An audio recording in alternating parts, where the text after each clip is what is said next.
ঈদুল আজহা উপলক্ষে রেল যাত্রা শুরু হয়েছে আজ। তবে প্রথম দিনেই শিডিউল বিপর্যয় নির্ধারিত সময়ে ছেড়ে যেতে পারেনি কোনো ট্রেনই। সকাল 6:30টায় কমলাপুর থেকে পারাবত এক্সপ্রেস ছেড়ে যাওয়ার কথা থাকলেও ট্রেনটি প্ল্যাটফর্মে আসে 8টায়।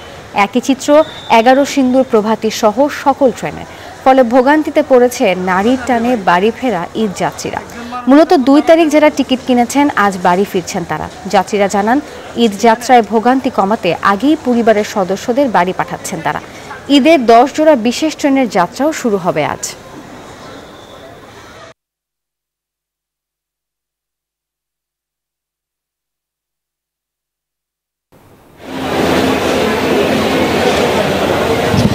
যেমনটি বলছিলেন শিডিউল বিপর্যয়ের কথা, আমরা কিন্তু এখন বলতে পারি চরম শিডিউল বিপর্যয় ঘটেছে কমলাপুর রেল স্টেশনে। আপনি যেমনটি বলছিলেন পারাবত এক্সপ্রেসের কথা, সেটি কিন্তু সকাল 8টায় প্ল্যাটফর্মে আসলেও সেটি ছেড়ে গিয়েছে সকাল 8:34। এখন পর্যন্ত কিন্তু তারপরে কোনো ট্রেন ছেড়ে যায়নি কমলাপুর থেকে। 11 সিন্দুর প্রভাতীর কথা যেটি বলছিলেন কিশোরগঞ্জগামী, সেটি কিন্তু 7:15 ছেড়ে যাওয়ার কথা থাকলেও এখনও সেটি কমলাপুর রেল স্টেশন ছাড়েনি।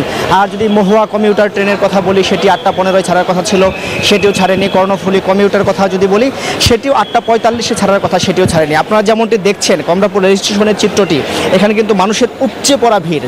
তারা কিন্তু মূলত সকাল 6টা থেকে এখানে অপেক্ষা করছে।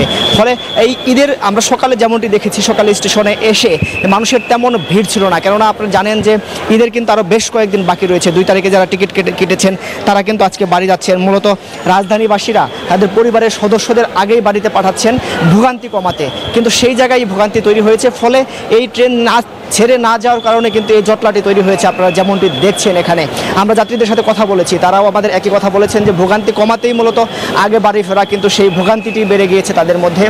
যারা পরিবারের সদস্যদের ট্রেনে উঠিয়ে দিতে এসে যারা অফিস করবেন ভাবছিলেন, তারাও কিন্তু একটু ভোগান্তিতে পড়েছে।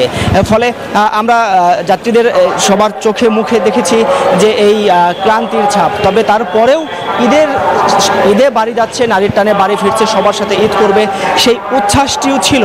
উচ্ছ্বাসটি কিছুটা ভাটা পড়েছে এই ট্রেনের শিডিউল বিপর্যয়ের কারণে। অর্থাৎ এখন পর্যন্ত আমরা ট্রেনের